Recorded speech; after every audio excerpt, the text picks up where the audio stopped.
stand with.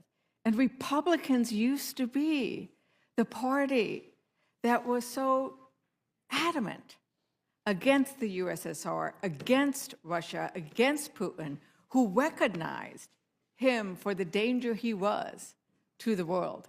And it is really sad that we are not hearing more Republicans stand up for those ideals that they expressed. But tonight, we're on these rules, and tonight, we're watching Republicans protect home appliances rather than home health care. They're going to protect rubber tires rather than firefighters.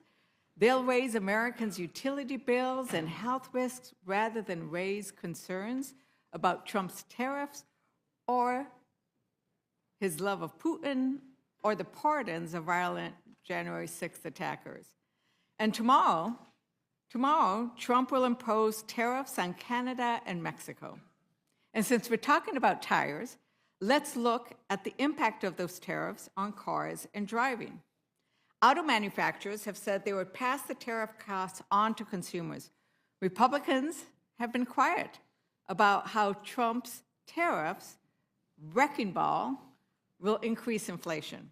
Chairman Guthrie, do you know how much the tariffs are expected to raise the cost of buying a new car? I don't have that in front of me. I didn't prepare for that, but I would hope that what happens is that the threat of tariffs will bring the tariffs down for other countries so we can have lower tariffs for everybody. I think that's the objective. Well, that's really not the objective, and that's not what he said. He said it's about something completely unrelated. And what you're hearing from the auto industry, from the industry that you have sat before us today and said you're concerned about, is they are alarmed, they are against it, they are very worried, and the number that you don't have right before you, and I can understand why, is that it would raise the cost of buying a car $3,000 and $10,000 for a truck. Madam Chair, I'd like to introduce the article, U.S. Auto Industry Could Be Collateral Damage in Trump's Trade Wars. Without objection. And there, it's pointed out that it would pose an existential threat to the $300 billion in trade just affecting the auto market. And I think that that's really key, because if we're going to sit here and talk about the importance of manufacturing, because we're integrated, Canada is our ally. They're not our enemy. Mexico is an ally. They are not our enemy. The plants that exist, in my colleague states depend on the trade that happens with Canada and Mexico. And this is going to increase the cost and make it even harder for families to afford not just a new car, but even an old car. Because once you raise the prices for something, you raise it for everything else. And let's talk about, okay, you can't afford a car, you've got your old car, doesn't have great gas mileage maybe, but you got to go fill it up at the pump, right? So under President Biden, America set records for oil and gas production, but we still import Canadian oil because, it serves in the middle part of the country. It's useful. Some gas refineries use it. And this is what has been said about the Trump tariffs. And this is from the Cato Institute. I'm always introducing material from the Cato Institute because nobody can say that's, Democratic or liberal. That's a right-wing institute, but they're very honest about certain things. He said, on the tariffs, how the heck does that shake out? My guess is that shakes out just through higher gas prices, particularly in the Midwest. So, Chairman Guthrie, have you spoken out against the tariffs? You haven't, because you just told me you think it's going to lead to good. Is that right? Well, I just heard that President Trump has said, of course, this is something that he has the authority to do, that Congress has granted the authority to do. But I've heard him say, we're going to put tariffs on people that have tariffs on us. And I've heard him say that hopefully we could go, they won't tariff us and we won't tariff them. But I think but he does feel, and it kind of his whole being is, America's always been the one that's been taken advantage of, and he wants to equate that moving forward. So we're talking with some people in Europe just a couple of weeks ago during the presidential weekend, and they were talking about, well, they don't tariff us as much as the other. And then I brought up, well, your value-added tax. that adds about, can depend on the country, could add 26% to the price of an American product. And so what I hope that President Trump does is uses this process to get where we have all lower taxes on everybody with our allies, as you mentioned. They are allies, they are our friends, and hopefully they'll treat us the way we'll treat them. Well, I mean, what's interesting is tariffs are kind of a complicated thing. They can be used surgically, they can be used wisely, but what he's doing is just blanket tariffs, right? Like everything else he's doing, it's just chaos and confusion, just impose it on everything, rather than carefully thinking through what do you want with your policy objective. And the idea that it's not going to get passed on, Americans know that. Everybody is saying it's going to get passed on. Everybody knows it's going to be passed on. So for people who are saying it's not, I mean, that is just not the way tariffs work. They get passed on. But, I want to move to the issue of the utility costs.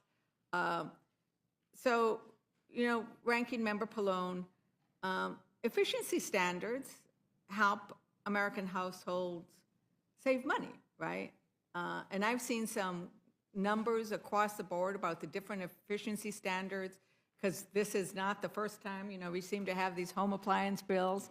We saw them a lot last year, right? They had all those catchy names, hands off or refrigerators, they were just, because we used to say hands off our bodies, and so they were like, okay, let's use their catchy phrases.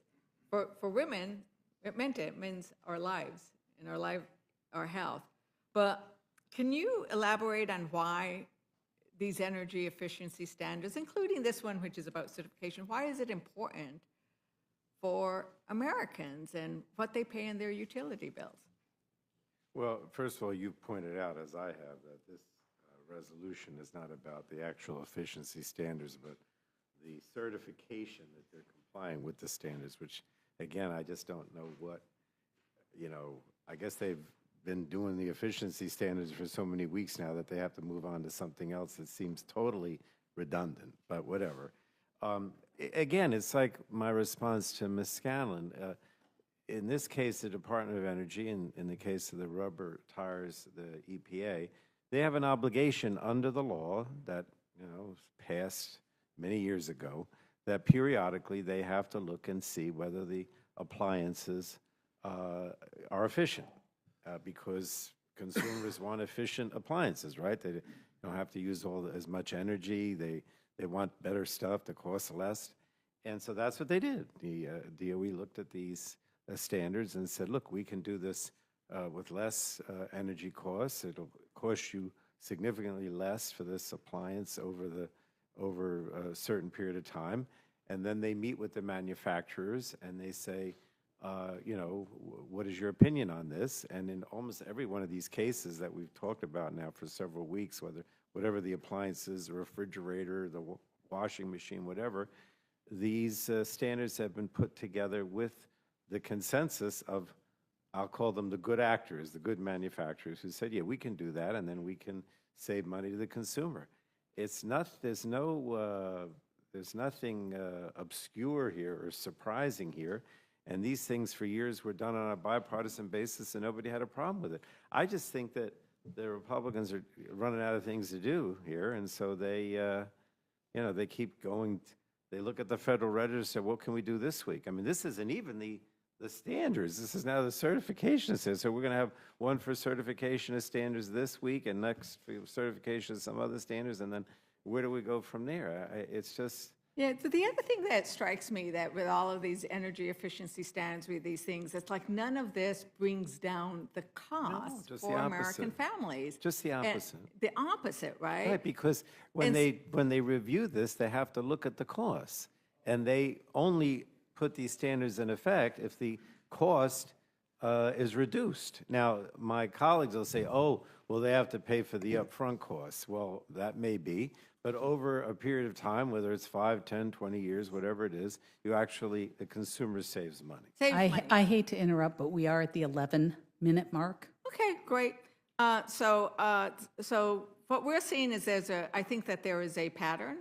So Trump gutted, they gutted the Consumer Financial Protections Bureau. No Republican raised a concern. There's talks about taking away the ability to negotiate with Big Pharma. standing with big corporations, standing with industry, and not standing with our consumers, not standing with working families. And, you know, in contrast, Democrats passed laws that would actually reduce the cost to consumers I saw a number of like $1 trillion. And so these kinds of things where we've been working on bringing down the cost, and Trump has been doing the opposite. Everything he's doing is raising costs. No wonder Trump is heading into tomorrow's address with the lowest favorability rating of any incoming president in history.